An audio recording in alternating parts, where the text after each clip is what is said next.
Bora falar do derby, vencido pelo Palmeiras. O Timão jogou bem, perdeu até pênalti, mas o time de Abel Ferreira foi estratégico. Tem lições, tem individualidades, tem algumas correções de rota. E aí, rapaziada, bora falar do clássico do derby, o primeiro de 2026, mas o terceiro clássico da temporada do Campeonato Paulista.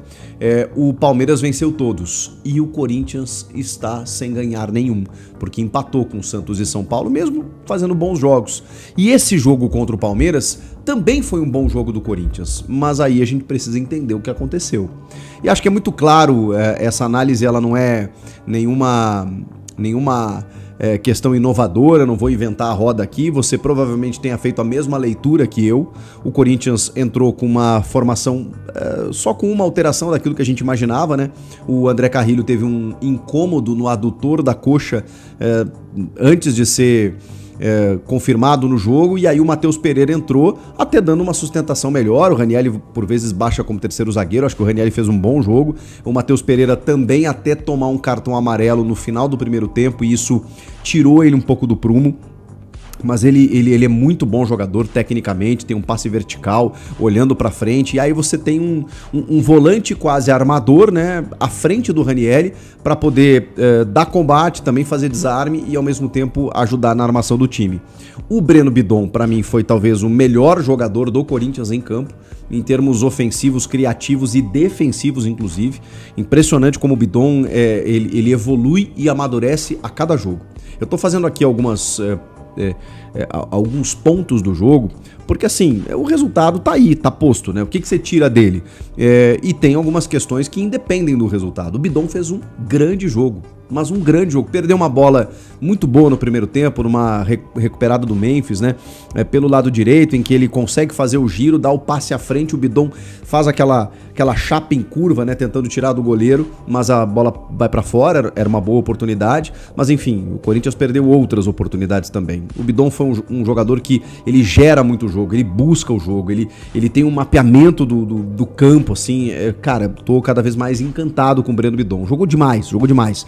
Tem uma salvada que ele dá numa bola do Flaco Lopes pelo lado esquerdo, que ele arranca, ele tá, assim, chegando na cara do Hugo pra fazer o gol. O Bidon vem lá de trás, assim, né, que não é necessariamente função dele, né, mas ele atravessa a linha da defesa, vai lá e dá o carrinho pra salvar o chute do Flaco Lopes.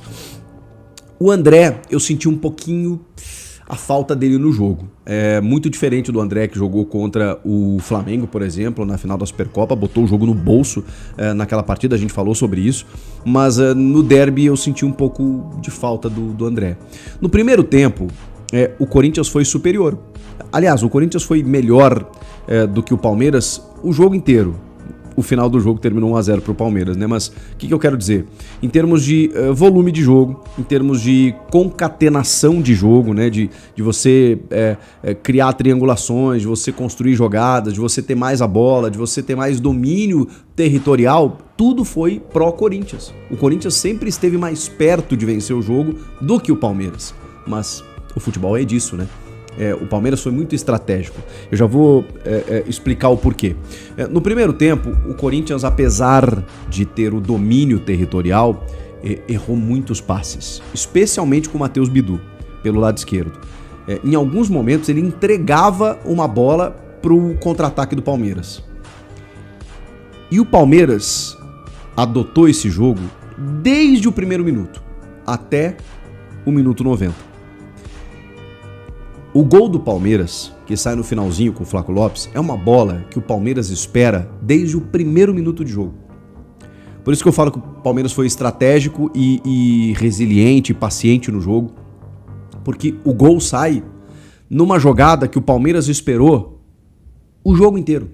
O Palmeiras jogou por essa bola, por um erro na intermediária do Corinthians, que gerasse um contra-ataque, espaços, desorganização defensiva e o gol. Foi isso que o Palmeiras esperou o jogo inteiro, mas não havia funcionado até então por conta da defesa do Corinthians. Porque apesar dos erros de passe no meio-campo, tanto do André quanto do Matheus Bidu, que eu citei, em outros momentos, quando o Corinthians errava um passe muitas vezes para tentar criar uma jogada, entregava a bola para o Palmeiras, e o Palmeiras ligava o contra-ataque, a defesa do Corinthians se portou muito bem. O Gabriel Paulista fez um jogaço. Mas assim, jogou demais o Gabriel Paulista. Titular absoluto. Esse rapaz chegou, não só pelo gol na Supercopa, mas como ele chegou, assim, o André Ramalho, eu gosto dele até, mas não dá pra comparar hoje o nível que o Gabriel Paulista tá entregando junto do Gustavo Henrique. Cara, ele não parece ter os seus 34, 35 anos, assim, ele tá voando fisicamente muito bem. A gente sabe, né, que ele queria muito dar certo no Corinthians aqui, mas, cara, ele jogou demais. E aí, o Palmeiras tinha muita dificuldade quando acionava o Vitor Roque pelo lado esquerdo, muitas vezes, com o campo aberto, porque aí parava na defesa do Corinthians e, cara, os dois muito bem posicionados. Muitas vezes ele girava a bola, tentava uma bola aérea, criava um escanteio e tal, e os zagueiros lá soberanos, o Gustavo Henrique e o Gabriel Paulista. Então, no primeiro tempo, o Palmeiras não chegou. O Palmeiras jogou por essa bola, espetar no Vitor Roque e tentar alguma coisa. O Hugo Souza não fez uma defesa sequer.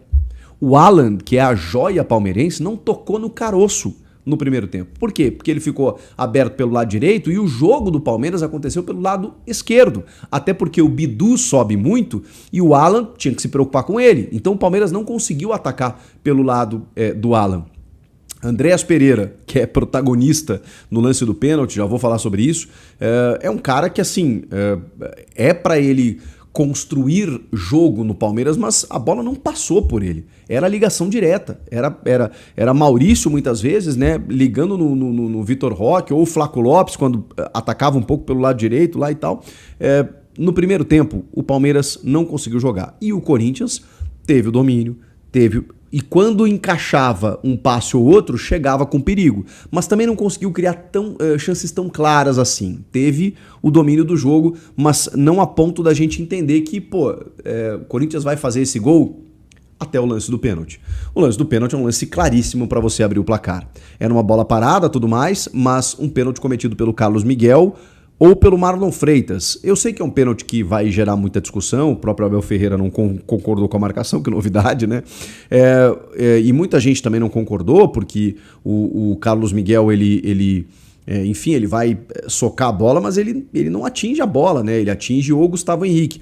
Se foi suficiente ou não, eu não sei. Eu vejo mais pênalti do Marlon Freitas, que está segurando o Gustavo Henrique na disputa, do que propriamente do Carlos Miguel, que está tentando ali ir para uma disputa de bola, como um goleiro ali dentro da grande área. Não é que ele não pode ser tocado, não existe isso. Mas, obviamente, ali ele tem uma condição especial, né? Só que no momento que o Gustavo Henrique está sendo seguro pelo Marlon Freitas e vem o Carlos Miguel e não acerta a bola, acerta só o jogador do Corinthians, independentemente da força, você tem ali um sanduíche do zagueiro do Corinthians. E o Klaus marcou em campo. Como tem contato, como é interpretativo, o VAR não tem que entrar nesse tipo de lance mesmo. Se ele não marcasse, acho que o VAR também não teria que acionar a revisão. O Klaus marcou em campo e tá tudo certo. Eu concordo com a marcação do pênalti.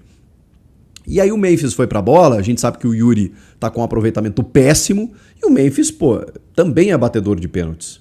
E aí tem o X da questão, né? O Andréas Pereira é flagrado numa câmera que a gente só viu depois, bagunçando, fazendo um buraco ali, arrebentando a marca da Cal. E ninguém se prestou a ver. Nenhum jogador que estava no bolo ali tentando, né, junto dos jogadores do Palmeiras, cercando a arbitragem, nenhum dos integrantes da equipe de arbitragem, e muitos questionamentos vieram na live que a gente fez pós-jogo aqui. Mas o VAR não pode entrar nesse lance e tal. Por não ser um lance de cartão vermelho, e mesmo que seja um lance de pênalti, não tem a ver com a penalidade em si, né? O que a gente está falando ali é de uma, talvez, conduta antidesportiva. É um comportamento que você, obviamente, se está dentro do campo, você coíbe o jogador de fazer. Seja com uma advertência, e se ele persistir, cartão amarelo. Ou se quiser já chegar com cartão amarelo por ele estar fazendo isso, para causar um prejuízo para o seu adversário, tá dentro da conduta antidesportiva, do antijogo, você consegue conceder um cartão amarelo. O VAR não entra em cartão amarelo. Então, e no momento que o Memphis cobra o pênalti, que daqui a pouco os caras perceberam, tinha um buraco ali, o jogo é reiniciado. Você não pode punir o jogador por um buraco que ele fez antes. São aquelas brechas da regra, assim, né? Que, cara, o fato é que ele teria que ter sido controlado em campo e ninguém viu ele fazer isso. Ele realmente prejudicou o gramado. Acho que tem a ver com um gramado molhado, né, que o Corinthians adota, né, para molhar bastante, para a bola ficar mais rápida, porque o Memphis escorregou muitas vezes depois do pênalti perdido.